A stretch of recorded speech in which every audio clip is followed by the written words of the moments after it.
그러니까 네안데르탈인으로부터 비만 유전자와 탈모를 물려받게 됩니다. 우리랑 스웨덴인이 한 40마리로 이루어진 한 무리의 침팬치보다도 80억 인류가 유전자 풀이 더 좋아요. 유전적으로 더 비슷해요. 멸종 5분 전까지 몰린 거죠. 지금 이 시장은 역사상 아무런 사례가 없어요.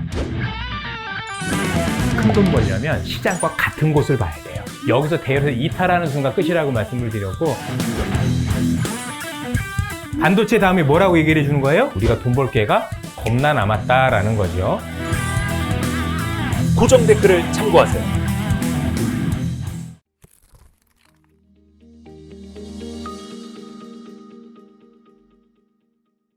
한국인의 탄생의 저자이자 와이스트리트 공식 이야기꾼. 그렇습니까? 예, 제가 모르는 작가님 사이에 모셨습니다. 공식적으로. 아니 근데 네. 사실 와이스트리트이 주로 이제 막 경제, 투자 이런 콘텐츠 많이 하잖아요. 네. 아니면 투자랑 이어지는 테크 이런 거 인기 많은데 인문학적인 내용은 사실 조회수가 많이 안 나오거든요. 근데 유일하게 홍대선 작가님이 되게 잘 나오시는. 이렇게 인문학에서. 저는 이렇게 칭찬을 들으면 예. 이 믿는 경향이 있어요. 아 진짜로. 그 조회수 보시면 알 수 있잖아요. 알겠습니다. 예, 영광입니다. 또 우리가 그 한국인의 탄생이라고 하는 그 스테디셀러 책에서 계속해서 우리가 발라내 먹고 있습니다.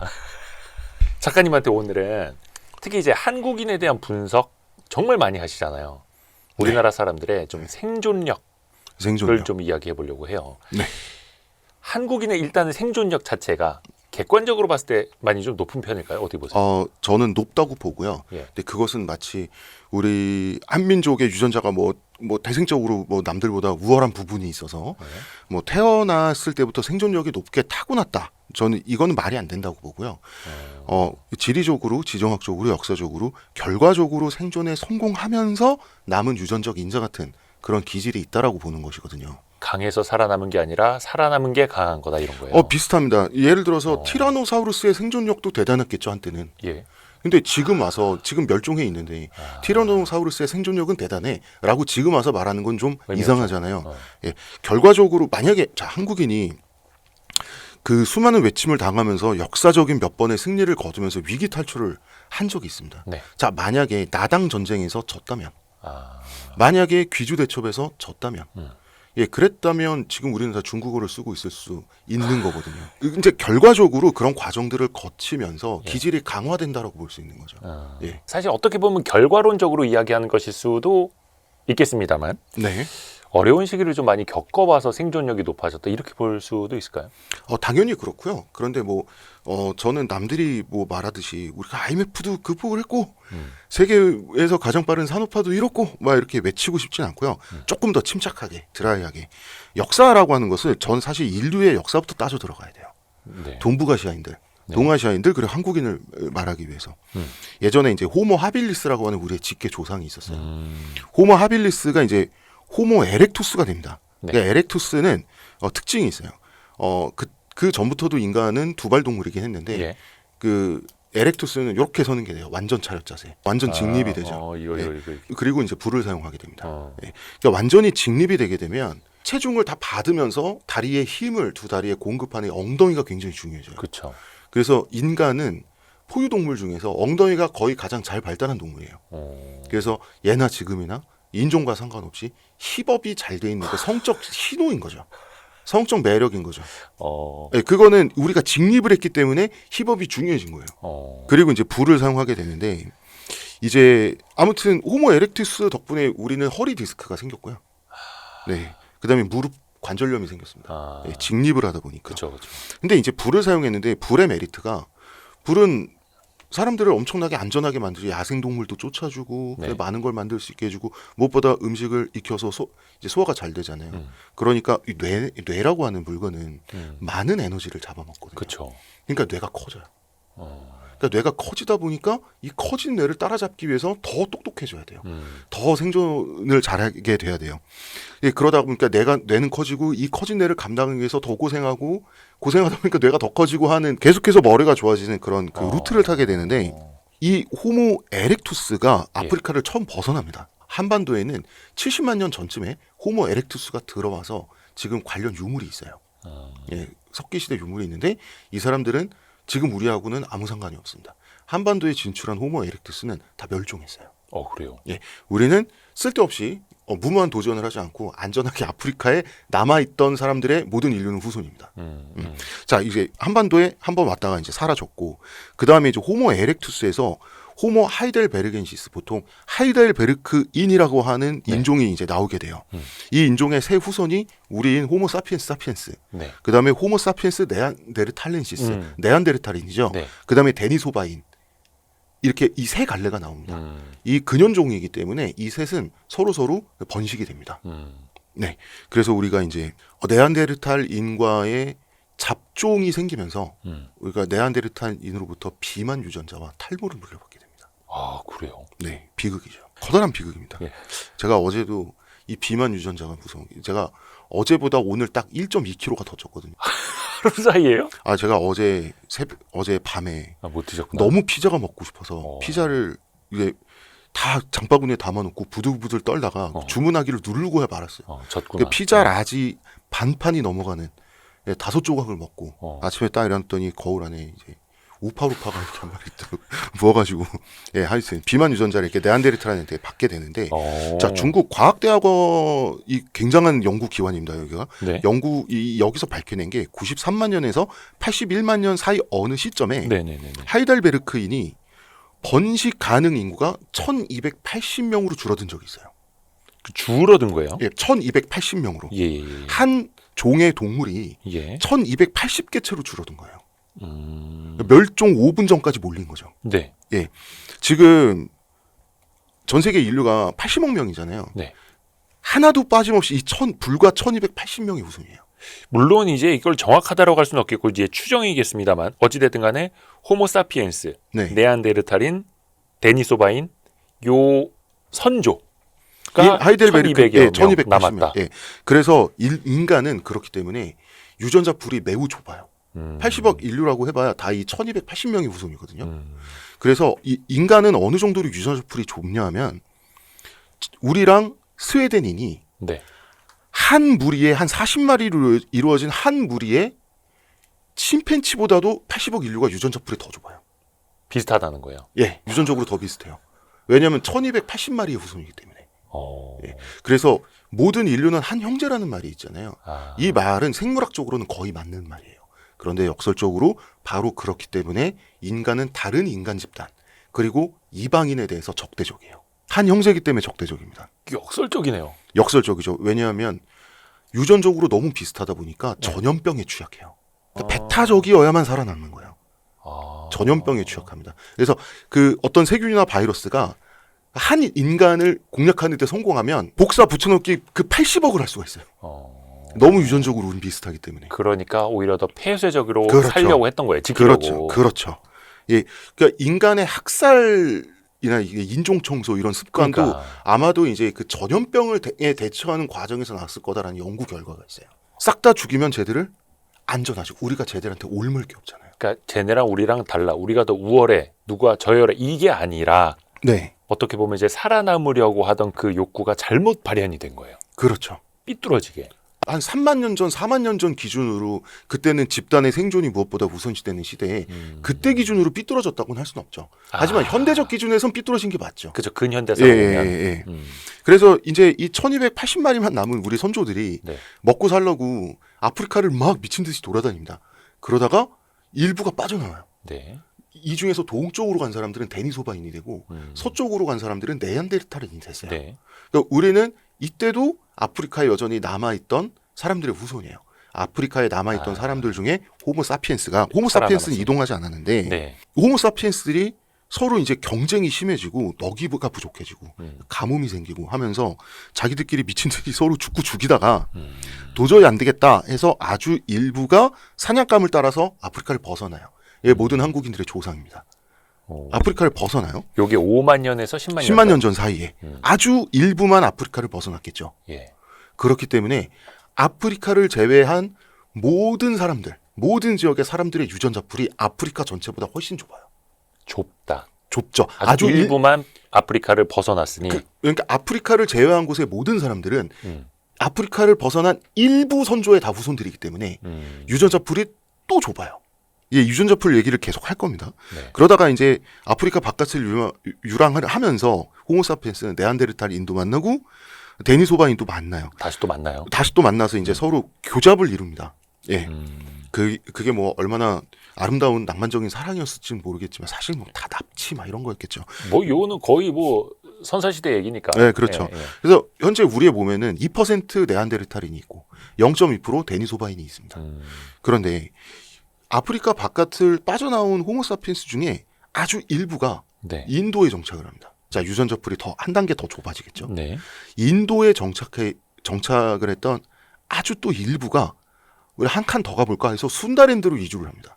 순다랜드는 지금의 동남아 지역을 순다랜드라고 해요. 당시는 그 해안선이 지금이랑 완전 달랐거든요. 네. 그리고 이 순다랜드에 정착했던 사람들 중에 또 아주 일부만 동북아시아로 진출을 해요. 그래서 아프리카의 일부만 아프리카에 빠져나오고 네. 그 중에 일부만 인도에 정착하고 네. 그 중에 일부만 순다랜드에 정착하고 그 중에 일부만 모든 한국인들과 중국인들과 일본인들의 조상인 그들의 일부만 동북 쪽으로 아무르강 유역, 지금 송화강이죠. 송화강 쪽으로 진출해요. 일부. 그래서 동북아시아인들은 한중일 사람들은 네. 정말로 유전적으로 한민족이나 마찬가지예요. 유전자풀이 너무 좁아요. 매우 닮았다. 어느 정도로 좁냐면 한국, 중국, 일본 사람들은 유럽 기준에서 한 국민 정도도 아니에요. 한 동네 사람이에요. 한 동네. 그러니까 이탈리아의 옛날 남부 사람과 북부 사람보다도 더 가까워요. 동네 골목 문화로 따지면 거의 그냥 한 지붕 세 가족이에요. 예, 그렇죠. 그런데 역사적으로는 이렇게 지금처럼 사이가 안 좋다는 게 되게 재밌죠. 아이러니하고. 아무르강은 이제 거기는 그 대형 표류도 많아요. 매머드. 뭐 엄청나게 커다란 막 곰들, 예, 원시 예. 곰들, 막 이런 애들이 많아서 한 마리 잡으면 여러 명이 먹고 나눠 산다면. 먹고. 근데 문제는 추워요. 예. 예, 그래서 아무르강 유역이 너무 추워지는 계절에는 이 사람들이 서해 평야로 내려와요. 예. 우리나라. 당시 서해는 바다가 아니라 땅이었어요. 서해 평야로 내려와요. 그리고 다시 이제 그 날이 따뜻해지면 이제 견딜만하다. 다시 아무르강으로 올라갑니다. 내려왔다 올라갔다 이렇게 해서 기본적인 유목민들이 우리의 이제 조상들인데 당시에 그러면 한반도에는 사람이 안 살았냐? 안 살았어요. 서해 평야랑 아무르강이 훨씬 살기 좋거든요. 한반도는 버려진 땅이었어요. 아주 오랫동안. 왜? 여기 산 많지. 그죠. 산이 70%죠. 산이 70%에 호랑이 있지. 여기 뭐 먹을 게 있다고 여기. 그러니까 이제 한반도는 그냥 패싱 당한 거예요. 네. 원시인들로부터. 동아시아인들은 기본적으로 가장 먼 거리를 이동한 집단이죠. 그러네요. 결과적으로. 예, 이동 과정이 굉장히 멀고 네. 이동 과정이 험난해요. 빙하기 때 이동이기 때문에. 그리고 그러면서 점점 유전자풀이 좁아지죠. 이 동북아인들이 머리가 지능이 가장 높습니다. 생존력이 가장 좋아요. 근데 그 사실 뭐 이동한 것도 뭐 1, 2년 안에 얘들아 짐 싸라 가자 이게 아니고 수천 수만 년 동안. 예. 수만 년 걸린 거예요. 그리고 가장 의학적으로 유전적으로 음울하고 비관적이에요. 음울하고 비관적이라고요? 그렇습니다. 이게 우울 유전자라는 게 있어요. 그 행복 호르몬인 세로토닌 합성을 일부러 방해하는 물질이 있거든요. 그 물질 분비량, 보유량이라고 해야 될까요? 동북아시아인들이 가장 높아요. 동북아시아인들이 유전적으로는 그 유전자 발현 비율만 따지면 유럽에서도 우울하다고 정평이 난 스웨덴 사람보다 2.5배 우울합니다. 그러니까 제가 한국인은 왜 불행한가? 왜 네. 행복감을 느끼지 못하는가? 뭐 이런 거 김경일 교수님하고도 여러 번 이야기를 했는데 네. 결과적으로는 익히 알고 있으나 네. 이게 거슬러 올라가다 보면은 그죠. 선사시대 그 이동하고도 연결이 되는 거예요. 굉장히 강하게 연결이 되어 있습니다. 그래서 높은 지능과 우울한 성격은 사실 이렇게 따로 볼 게 아니라 동전의 양면이에요. 똑똑하기 때문에 우울한 거예요? 자, 빨리 행복을 느끼고 금방 낙천적이 되는 기질의 사람들은 언제 눈보라가 칠지 모르고 그런 변화무쌍한 미래를 예측하지 않다가 죽기 십상이겠죠. 언제 눈보라가 치고 언제 호랑이가 습격할지 모르고 계속 그러니까 미래를 우려하는 것, 걱정하고 우려하는 습관은 미래를 예측하는 거기도 하잖아요. 예. 예측을 하면 어떻게 됩니까? 머리가 좋아지죠. 수학을 잘하게 되고 산수를 잘하게 되고. 네. 근데 또 비관적으로 봐야 또 생존력이 높아지고. 그렇죠. 그래서 이 비관성과 높은 지능은 사실은 원래 하나예요, 연관돼 하나. 있는 겁니다. 예. 그러니까 여기서부터 우리가 출발을 해야지 사실은 한국인을 제대로 얘기할 수 있습니다. 이건 제가 책에 아직 안 쓴 얘기인데. 예. 그거 쓰고 계시다면서요? 예, 스포. IQ와 불행은 좀 그렇습니다. 근데 이제 기후가 온난해지니까 이제 서해 평야의 붙박이로 머무는 쪽과 아무르 강에만 있는 쪽으로 이 동북아시아의 조상이 나뉩니다. 나뉘어요. 서해 평야족, 아무르 강족으로 나뉘어요. 예, 하지만 결과적으로 서해 평야족이 멸종합니다. 사실 뭐 네. 원시 시대는 또 멸종의 역사예요. 예, 그래서 또 살아남은 아무르강 집단의 일부가 한반도에 이제 내려와요. 내려왔지만 한반도가 얼마나 엉망인 땅이냐면 15,000년 전에 또 지구가 따뜻해져요. 네. 기다렸다는 듯 한반도를 버리고 다시 아무르강으로 되돌아갑니다. 당신은 살기 힘들었으니까. 예, 이때까지도 그러니까 15,000년 전까지도 한반도는 인기 없는 땅이었어요. 그런데 이때 빙하가 녹으면서 서해 평야가 사라져요. 네. 그럼 이제 이 사람들에게는 서해 평야를 버려야 되잖아요. 바다가 됐으니까 세 가지 선택지가 나와요. 물이 올라오니까. 예, 아무르강으로 되돌아간다. 네. 혹은 황하 유역에 진출해서 농사를 지어본다. 양쯔강에 가서 농사를 지어본다.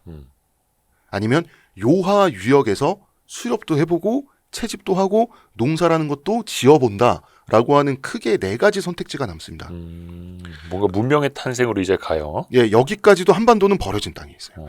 자, 8,200년 전에 지구가 다시 추워지거든요. 예. 이때 아무르강 집단은 너무 추워지니까 다시 집단 이주를 시작하는데 예. 이미 살만한 땅에는 황하 유역이나 요하나 그 다음에 양쯔강이나 이미 먹고 살만한 땅에는 너무 치열한 경쟁이 붙어 있어요. 너무 레드오션인 거예요. 그거 누구 살고 있어요? 이미 누가 살고 있죠. 남부로 가면 죽어요. 어. 그래서 어쩔 수 없이 가장 최후의 선택지인 네. 가장 먹고 살기 힘든 한반도에 울며 겨자 먹기로 내려오는 사람들이 생깁니다. 이 사람들이 한국인들의 최초 조상이에요. 그러니까 뭔가 싸우기 싫어서 혹은 또 이제 좀 생존을 하기 위해서 예, 어쩔 수 없이 그렇죠. 이제 척박하고 힘들지만 블루오션을 개척해 보자고 한 사람들인 거죠. 그리고 또 이제 4,800년 전에 또 소빙하기가 찾아옵니다. 이게 네. 지구가 이때부터는 정기적으로 추워져요. 추워질 때마다 도저히 못 살겠다. 그래서 요하 유역의 사람들이 한반도에 또 들어오고 그 다음에 추워지면 또 들어오고 하면서 이 한국인의 조상들이 누적이 되는 거죠. 그래서 이 최초의 한민족계 국가들은 다 그 한강하고 예. 요하강 사이에 다 밀집해서 생겨나게 됩니다. 고조선, 부여, 고구려 이런 나라들. 예. 밀집해서. 밀집해서. 그렇죠. 젖줄이 필요하니까. 예. 그리고 신라는 동남쪽에 치우쳐서 생겨난 나라지만 신라를 세운 사람들도 거기 있던 사람들이 내려와서 세운 거예요. 우리 그 백제 사람들은 기본적으로 부여 사람들인데 네. 이제 고구려와 그 부여의 후손들이 고구려와 백제로 갈라진 거잖아요. 네. 그래서 우리는 요하와 한강 사이에 우리 문명의 기본적 토대가 있다라고 보시면 됩니다. 왜? 요하 유역 사람들이 계속해서 내려오던 과정이 한반도의 주민이 많아지는 과정이거든요. 그래서 한국인의 탄생이라는 책을 제가 썼지만 여기까지는 책에 안 쓰고 여기서부터 시작되는 이야기를 쓴 거예요. 그렇죠. 앞에서부터 쓰면 너무 방대하니까. 네. 안 그래도 책도 두껍던데. 네. 자, 요새 요새는 안 두꺼워요. 네. 예. 안 두껍답니다. 배고 주무실 수 제가 있습니다. 독자 여러분들이 예. 정말 최대한 덜 읽게 이 독서 노동을 최소화하기 위해서 독서 노동은 제가 대신했습니다. 자, 한국인의 탄생 참고 문헌이 논문까지 합해서 800권입니다. 이제 공부 많이 하십니다. 제가 그거 읽느라고 거의 조커가 될 뻔했죠. 작가 아무나 예, 되는 기본적으로 거 아닙니까? 정신병에 한 2번 걸렸다가 제가 아무튼 근데 간에 사실 이런 이야기를 듣고 책을 읽으면 사실은 더 재미있게 재밌죠. 예, 와닿아요. 그럼요. 쉽게 와닿아요. 여기서 우리는 예. 긴 이동거리, 긴 이동 시간, 그 다음에 생존의 어려움을 겪은 인류 집단일수록 성격은 우물하며 IQ는 높다는 사실을 알 수 있죠. 그게 자, 우리야. 그게 우리야. 그게 우리예요. IQ 높은 민족 예. 1, 2, 3순위가 아세요 혹시? 1등은 거의 무조건 한국인입니다. 한중인. 예, 2등이 중국. 예. 그러니까 3등 자리를 놓고 보통 이스라엘과 일본이 싸워요. 그러니까 세계 IQ 순위 딱 놓고 보면 진짜 동북아 나라가 그냥 상위 랭커예요. 아니 그냥 딱 한중일이에요. 붙박이에요, 붙박이. 예, 한중일이고 그다음에 이제 3, 4위 자리를 놓고 싸우는 나라들이 이란이랑 이스라엘. 그쪽도 IQ가 굉장히 높거든요. 굉장히 높아요. 이란이랑 이스라엘도 참 열심히 싸우고 있네. 그래서 예, 예. 근데 나무라구나 거기도. 예. 그래서 그럼 한국인의 IQ가 왜 1등이며 예. 한국인은 왜 세계에서 가장 자살률이 높고 비관적인가? 그러니까 한반도가 먹고 살기 가장 힘들잖아요. 그러니까 생존 투쟁의 고생을 많이 요구하는 환경이 더 음울하게 만들고 더 세속적으로 만들고 더 머리가 좋게 만든다고요. 그래서 잘 살아. 예, 근데 우울해. 그렇죠. 돈이 많아져도 비관적이야. 가장 사람들이 세속적이고 치사하고 우울하고 경쟁적인 땅이 바로 한반도이기 때문에 우리가 한반도 주민이기 때문에 생겨난 우리의 지능과 우리의 감정이라고 하는 것은 결부된 문제다. 한중일 중 한국이 가장 척박합니다. 가장 생존이 어려워요. 당연히 한국인의 IQ가 세계 1등인 것은 인류 문화사적으로 매우 자연스러운 일인 거예요. 옳고 그름을 떠나서. 자연스럽게 자연스러운 일에, 똑똑해졌고, 예, 그렇죠. 그러니까 살아남았고. 한중일의 농사 환경을 비교해 보면 답이 딱 나오거든요. 우리 좀 우울한 거 서로 이해해 줍시다. 네. 이쯤 됐으면 한국인들이 그리고 이해가 화가 됩니다. 많죠. 욱하고 많죠. 화가 많고 화가 많고. 화병, 예, 한 예. 그래서 이런 노력주의, 경쟁주의, 실패를 받아들이지 못하는 성질이 한국인을 불행하게 만들면서 한국이라는 국가 사회를 성공적으로 만들죠. 만족을 부르잖아요. 아유, 야 비켜봐, 내가 더 열심히 하고 막. 그러니까 우리나라 기업들 특징이 이만하면 됐어에서 멈추지 않잖아요. 안 일단 첫 번째 목표가 우리나라 옛날에 뭐였습니까? 거의 모든 기업들이 일본을 이겨주겠어. 그러니까 일본을 넘어섰어요. 그다음 뭡니까? 맞아. 그러면 세계 1등이 돼야지. 그렇죠. 우리나라가 옛날에 일본을 엄청나게 우리나라 대중교육과 일본과의 엄청 표절이 문제가 심했잖아요. 그렇죠. 근데 정말 일본을 따라잡고 싶어 했어요. 일본을 따라잡자마자 우리나라 엔터업계가 가장 먼저 한 일은 글로벌. 미국에서 1등을 먹어야 돼. 바로 전환되는 거죠. 만족을 부르는 거예요. 그래서 결국 BTS라고 하는 존재를 미국 최고 무대에 세우는데 성공했잖아요. 그러니까 이게 사실 전 세계적으로 일본은 한때 G2 국가였는데 네. 일본을 정말 X 무시하는 나라, 유일한 나라가 한국이라고 하고 뭐든지 무슨 뭐 AI도 그렇고 뭐 IT 기술도 그렇고 죄다가 미국, 중국과 비교하는 나라가 한국이고. 그렇죠. 그 야. 비교 의식. 그래서 비교 안 하면 행복하잖아요. 근데 굳이 비교를 해서 짜증 나잖아요. 우린 왜 못해? 근데 그게 또 한국의 빠른 성공을 만든 기본적인 기질일 수밖에 없는 거죠. 이 경쟁이란 건 뭐냐면 우리나라는 농사, 특히 쌀 농사에 올인을 했는데 제대로 된 쓸만한 농경지가 너무 적어요. 그렇죠. 자, 그렇기 때문에 사람이 진짜 치사반스하게 세속적이고 경쟁적이지 않으면 먹고 사는 게 힘들어져요. 사촌이 땅을 사면 배가 아프다라는 이상한 속담이 우리나라에만 있어요. 사촌이 땅을 사든지 말든지 나랑 무슨 상관이며 그래서 나 행복이 친인척이 중요한데. 잘 되면 좋아해 주면 되잖아요. 축하해주고. 근데 사촌이 땅을 사면 배가 아파야지만 그런 사람만 유전자를 남길 확률이 높습니다. 살아남기 위해서. 사촌이 땅을 샀는데도 배가 아프지 않은 사람은 굶어 죽기 십상이에요. 왜냐하면 사촌이 땅을 샀다는 뜻은 내가 확보할 수 있는 땅이 줄어들었다는 걸 의미하거든요. 척박한 땅에서. 네. 가뜩이나 기름진 땅이 별로 없는데 네. 그러니까 그때 서로 행복해하고 축하해주고 띠리리리리 했던 사람은 연구되는 거고 네. 아이고 저 소갈머리 없는 놈 이런 소리 들었을 거고 이런 환경에서 남과의 경쟁에 뒤처진다는 건 거의 굶어 죽는 걸 의미해요. 우리나라 사람들에게. 전근대 한국인들에게. 그러니까 사촌이 땅을 사면 배가 아파야 하는 거예요. 응당. 치열하다 치열해. 예, 그 정도로 치열하다는 거죠. 우리가 모든 권력자들은 쌀농사를 백성들한테 시키고 싶어요. 인구 부양력이 쌀이 가장 높거든요. 단위 면적당. 많이 나니까. 예. 그러면 많은 인구를 쌀이 부양을 해요. 예. 그러면 옛날에 인구가 곧 국력이고 내가 다스리는 백성의 머릿수가 곧 나의 힘이거든요. 그러니까 당연히 모든 권력자들은 가급적 쌀을 생산하려고 노력을 합니다. 가능하면. 과거에 중국 황제들은 쌀 생산 면적을 높이기 위해서 2000년을 노력해왔어요. 그런데 중국에서 쌀 농사 생산이 가능한 쌀 농사 북방 한계선이 그냥 우리나라 한반도 맨 밑이랑 딱 맞물려요. 즉 중국인들은 도저히 쌀 농사를 짓는데 실패했던 기후대에서 우리는 내내 쌀 농사를 지어왔던 거예요. 정말 고통스러운 농사를 지어왔던 거죠. 불가능을 가능으로 만들었던. 오, 신기하네요. 네. 사실 우리가 또 이제 한국 전쟁 겪고 이런 뭐 이제 할아버지 할머니들 막 눈물겨운 역사 옛날에 영화 국제시장 보면 나오듯이 근데 이거는 진짜 원시 시절까지 거슬러 올라가네요. 우리 선조들. 네. 할아버지들한테 참 감사해요. 네, 그래서 이게 한국인의 지능은 왜 높으며 왜 한국인은 이렇게 쉽게 행복해지지 못하는 건 한 문제고 이건 아프리카에서 빠져나와서 한반도에 정착하기까지의 과정을 보면 바로 이해할 수 있는 거예요. 눈물 난다. 예. 그게 지금의 한국인. 그렇습니다. 그게 우리의 선조였고 네. 감사하면서 삽시다. 이게 약간 좀 한국 사람들 우울하고 서로 비교하고 막 불행하다고 해도 좀 이해해 줍시다. 한국인은 기본적으로 이제 도파민 중독이에요. 도파민은 경쟁에서 이겼을 때 뭔가를 성취했을 때 해냈어 하면서 느껴지는 쾌감이 이제 기본적으로 순간적인 예, 그 쾌감 그런 쾌감을 인간이 이제 생존하기 위해서 경쟁이 필요하니까 그런 쾌감을 이제 보상 장치로서 이제 진화적으로 생긴 거예요, 그게. 그래 또 움직이니까. 예, 그럼 이제 인간의 어떤 호르몬, 인간의 감정을 관장하는 이 호르몬들 중에 세로토닌 편안한 상태, 안심되는 상태. 자, 세로토닌 분비량 한중일 제일 낮습니다. 세계에서. 그 중에서도 한국인이 제일 낮습니다.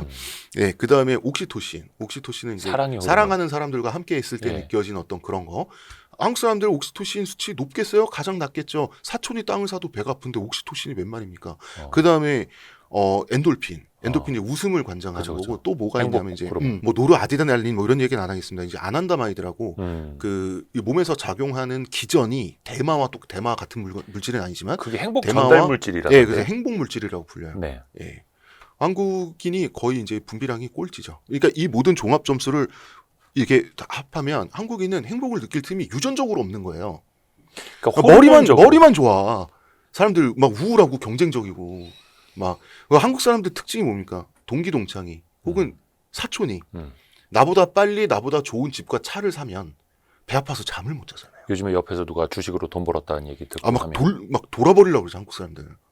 근데 그게 그 DNA 안에 있는 거야. 근데 호르몬이 그렇게 안 나와. 근데 그런 기질이 아니었다면 우린 다 죽었을 거예요. 이렇게 잘 살지 못했죠. 예, 한국이라는 환경에서. 선진국 못했죠. 예. 그러면은 한국인은 뭘로 사냐? 어떤 감정으로 사냐? 대관절. 세로토닌도 엉망이야. 아난다마이드도 안 나와. 옥시토신, 엔돌핀도 그냥 다 엉망진창이면 뭘로 요 사냐? 부분만 들으면 거의 불행에 죽어야 돼. 한국인은 유전적으로 도파민 중독이에요. 그리고 이 사실을 반증하는 통계가 있습니다. 통계를 확인했더니 그 쇼츠와 릴스 같은 얘네는 완전 그렇죠. 도파민 잔치죠. 야, 우리 영화 같은 거 보려고 집에서 예. 프링클스 한 통 이렇게 따서 생각 없이 먹다 보면 텅텅 비어 있잖아요. 그렇죠. 하나 그 쇼폼이 완전 도파민 과자잖아요.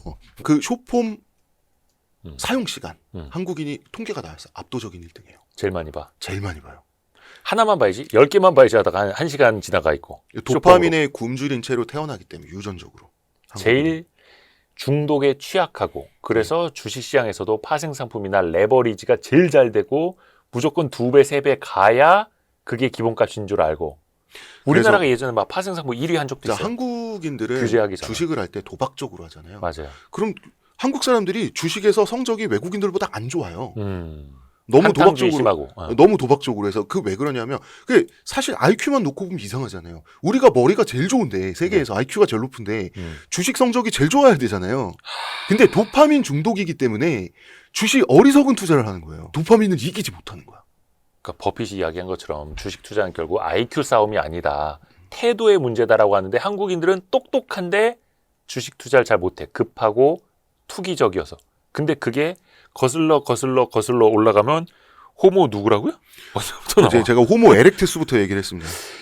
아 눈물 난다 이거. 예. 그러니까 이거를 무슨 뭐 투자 문화 개선하고 캠페인을 하고 레버리지 ETF 교육을 시킨다고 이게 1, 2년 안에 교육이 되겠냐고요. 이게 수만 년, 수십만 년에 걸쳐. 기본적으로 그런 거에 세금 왜 쓰는지 모르겠어요. 그냥 우리 두 사람한테 100만 원씩 주지. 그렇다고 이게 방치할 수는 없고. 근데 우린 또 이렇게 힘겹게 살아갑니다 오늘도. 네. 근데 이런 비관적인 세계관. 내가 쉬고 있을 때 남들은 나를 앞서가고 있어. 남들은 달리고 있어. 허송세월 하면 안 돼. 1분 1초라도 아껴 써야 돼. 내가 좀 더 잘 되기 위해서 계속해서 노력해야 되라고 하는 이런 비관적인 세계관이 전 세계에서 학력이 제일 높고 문맹률이 제일 낮고 공부 제일 열심히 하고 국가 사회가 경제적으로 발전하기에는 가장 좋겠죠. 똑똑한 거랑 우울한 거랑 그리고 돈이랑 행복을 서로 바꿨다 칩시다. 근데 이제라도 깨닫고. 근데 사실 좋은 거래였지 않습니까? 좋은 우리 거래였다. 우리 지금 거의 악마와 손잡고 좋은 거래였다. 우리 동년배잖아요. 그런가요? 거의 나이가 비슷합니다. 우리가.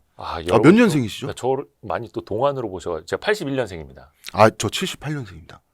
한참 형님이신데. 한참 형님이라고 대도 않는 말씀. 어쨌든 우리는 어렸을 때 사실 우리가 아주 어렸을 때 중진국도 살짝 아니었잖아요. 그렇죠. 약간 후진국이었잖아요. 개발도상국. 개발도상국. 네. 우린 개발도상국에서 좀 중진국, 그다음에 한 하프 선진국 될락말락하다 IMF로 한번 떨어지고 우리는 그러니까 하프 선진국. 그리고 우리가 사실 후진국은 아니었죠. 태어났을 때도. 그렇지만 후진국보다 더했던 부분들도 많았어요. 사회 구석구석에. 그래서 우리는 후진국, 중진국, 선진국을 모두 경험한 세계에 다시 없을 세대이기도 하고 신기한 세대이기도 하거든요. 그러네. 그래서 우린 알잖아요. 행복과 여유를 포기하고 요 정도의 물질적 조건으로 사는 게 얼마나 좋은지 우리는 후진국, 중진국을 살아봐서 알잖아요. 그러네요. 예, 그래서 아까 좋은 거래였다라고 말한 겁니다. 생각해보면 사실 저희 이제 부모님 세대로 거슬러 올라가면 이제 전후 베이비 부머 또 이제 80년대생, 70년대생이 보기에는 개발도상국, 중진국, 선진국. 저 어릴 적에 TV만 봐도 중진국의 함정에 빠지면 안 된다. 그 1인당 국민소득 2만 달러 그 덫에 걸리면 이런 얘기했는데 이제는 우리 또 4만 달러 보는 시대에 또 살고 있고 와 어쩌다 보니 이제 선진국이 됐는데 옛날에는 어땠냐면 그 제가 사는 집에서 골목길에 나가면 그 시멘트 쓰레기통 있죠. 배치카처럼 생긴 거. 철로 여다. 양철문 이렇게 연 거, 양철문 골목에? 여는 그 네. 냄새 엄청 나고 안에 팔이랑 구더기 한 1억 마리 들어 있는 그 여 있잖아요. 네. 자 그때 이제 산업 발달한다고 서울의 네. 공기는 다 회색이고 예. 다 매연. 일단 기본적으로 밖에 맞아, 나가면 맞아, 맞아. 그냥 다 매캐한 다 스모그. 매연 냄새, 스모그였고 그 다음에 색깔이란 게 없어요. 다 회색. 그 맨땅, 그 다음에 다 난개발, 도시 난개발 돼가지고 그 다음에 우리 집에서 조금만 올라가면 그 판자촌 있고 정말 어떤 갈색과 황토색과 회색의 칙칙함과 매연 냄새와 뭐 진짜 그런 거밖에 없는 그런 집에서 스타워즈를 본 거예요. 제다이 놀이하러 애들이 다 쏘자들 나왔어요. 그쵸. 골목으로. 칼 들고 그 스타워즈의 세계와 내가 살고 있는 골목의 골목길의 그 비슷해. 차이를 봤을 때 비슷한 게 아니라 무슨 수만 년 차이가 있는 것처럼 엄청난 격차를 느꼈어요. 회색은 비슷하지만 그 다음에 이제 뭐 옛날에 전격 제트 작전, 키트. 키트 불러야죠. 예, 그 다음에 뭐 에이 특공대. 이런 것도 공감한 아저씨들 댓글에 그러면은 많이 등장한다, 이제. 당시에 해외 드라마가 보여주던 미국과 일본의 길거리와 집과 네. 그걸 보고 이제 그 프로그램이 끝나면 고개가 돌아가잖아요. 네.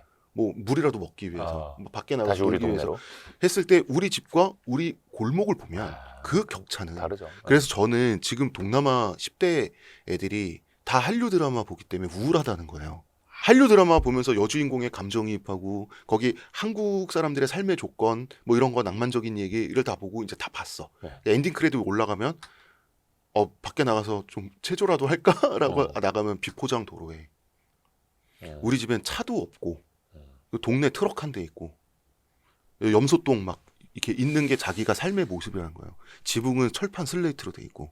그러니까 이게 그들은 아는 거죠.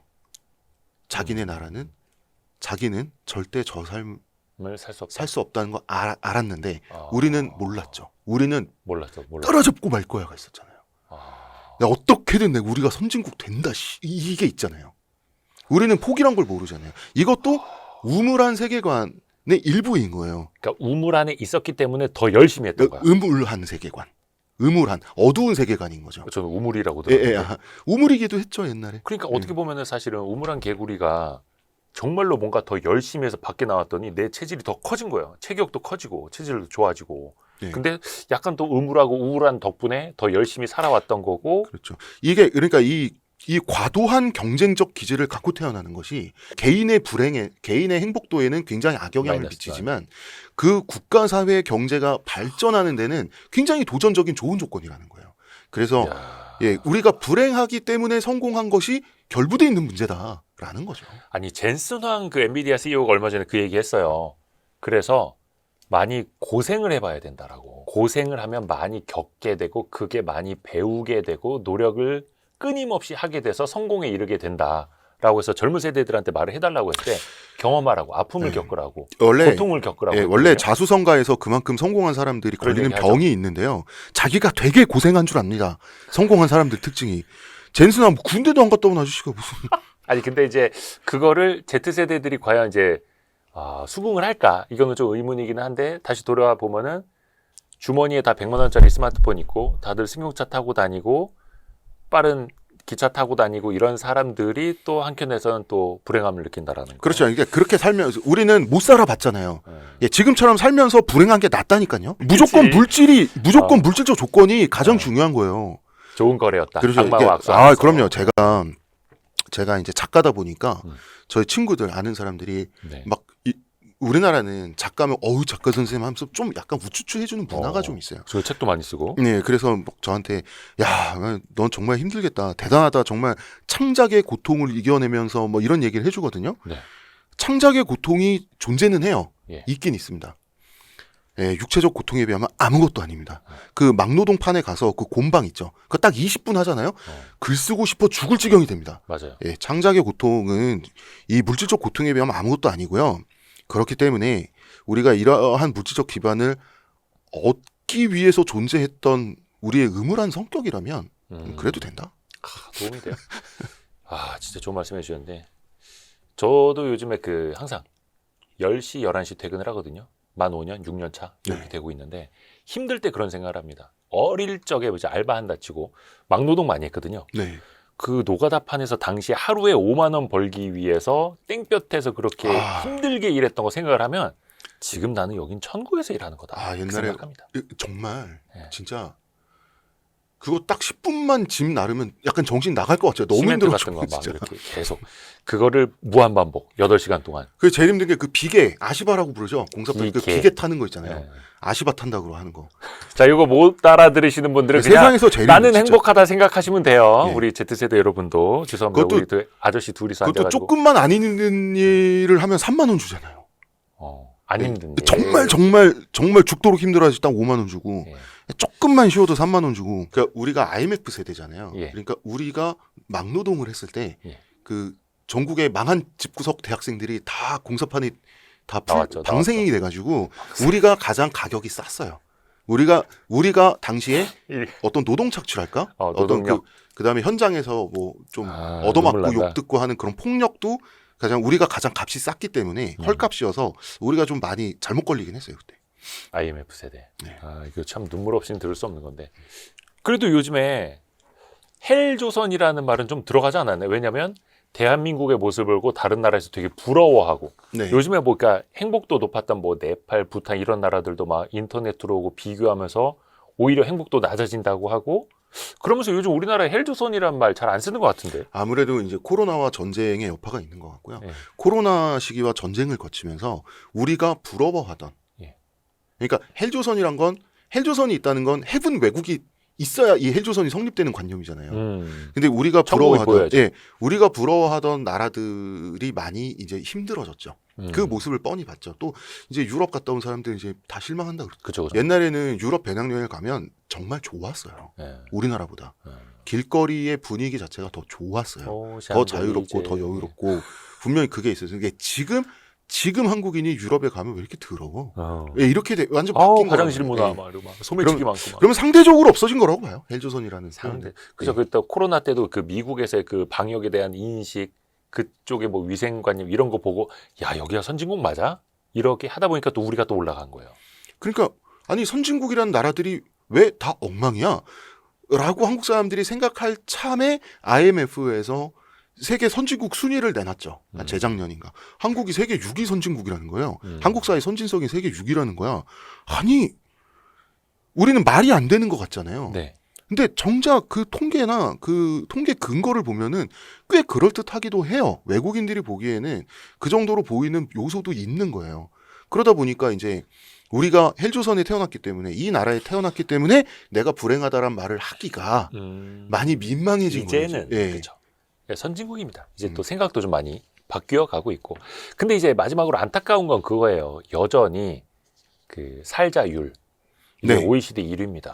우리가 도파민 중독이고 너무나 경쟁적이고 산승 욕구, 도전욕이 너무 강하잖아요. 예. 한국 사람들은 한 칸이라도 계속 잘나지기 위해서 항상 그런 꿈을 꾸고 그러기 위해서 세계 그 어느 나라 사람들보다 많이 공부하고 많이 일하는 사람들인데 예. 그렇기 때문에 실패의 좌절이 더 큰 거죠.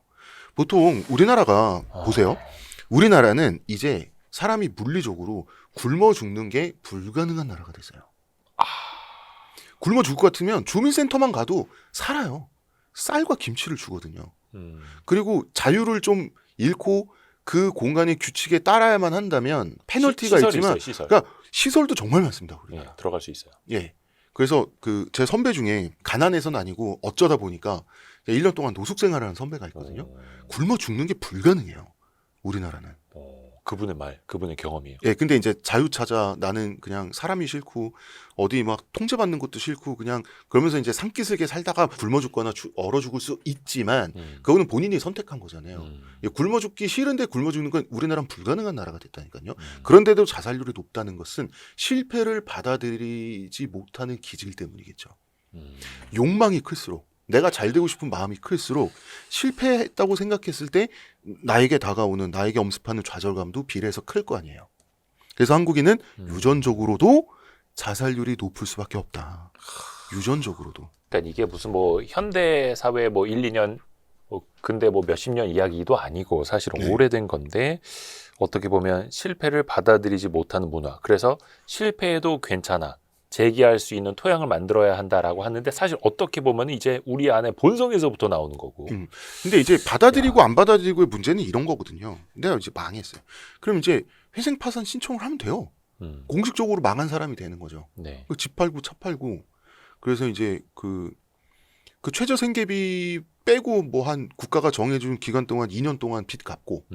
그럼 뭐 이제 배달도 하고 어디 좀 땅값 싼 데 가서 주유소 이제 그런 데서 이제 숙식을 해가면서 알바도 하고 할 수 있어요. 그럼 그렇게 사는 것도 삶의 한 방식이거든요.